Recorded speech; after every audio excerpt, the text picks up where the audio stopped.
n'umwami w'umunezero. Umunsi umwe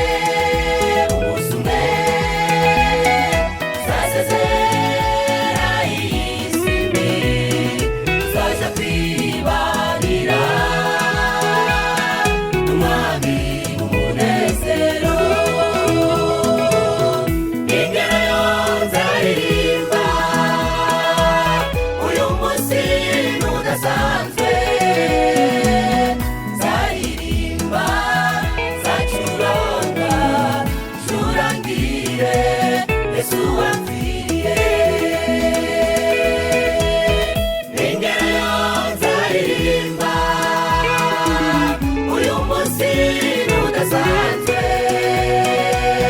nzaririmba nzacuranga ncurangire Yesu wapfiriye. Uyu munsi wavuzwe mu byahishuriwe Yohana, ubwo yari ku kigwa cya Patimosi we. Yavuzwe byaragaragaye, bazaba bikunda badakunda bagenzi babo. Abagore babiri bazaba baryamye, umwe azajanwa undi asigare.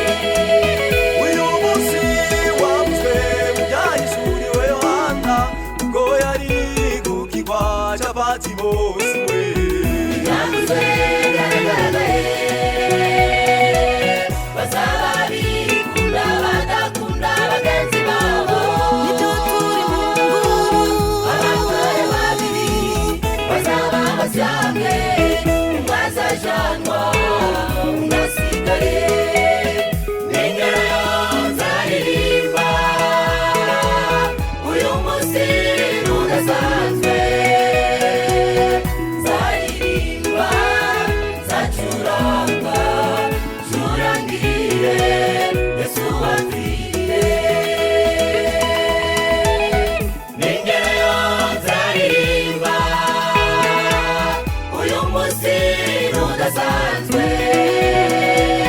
nzaririmba nzacuranga ncurangire Yesu wapfiriye.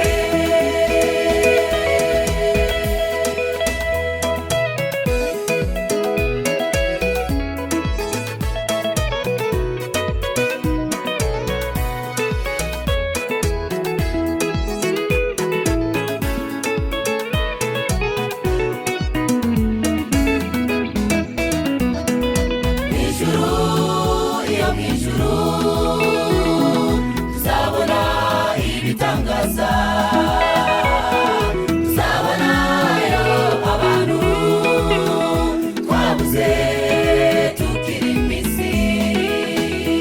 Maze ya ntare yo mu muryango wa Yuda izavuga iti ntimuzabona apfiriye.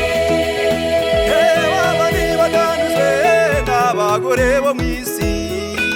Nimwinjire mu munezero.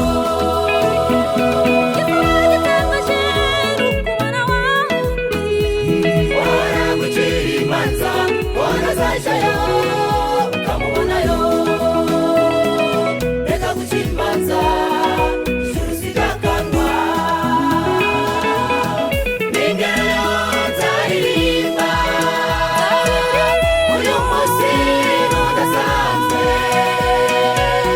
nzaririmba nzacuranga ncurangire Yesu wapfiriye. N'ingero nzaririmba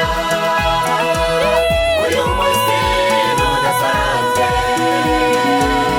nzaririmba nzacuranga ncurangire Yesu wapfiriye.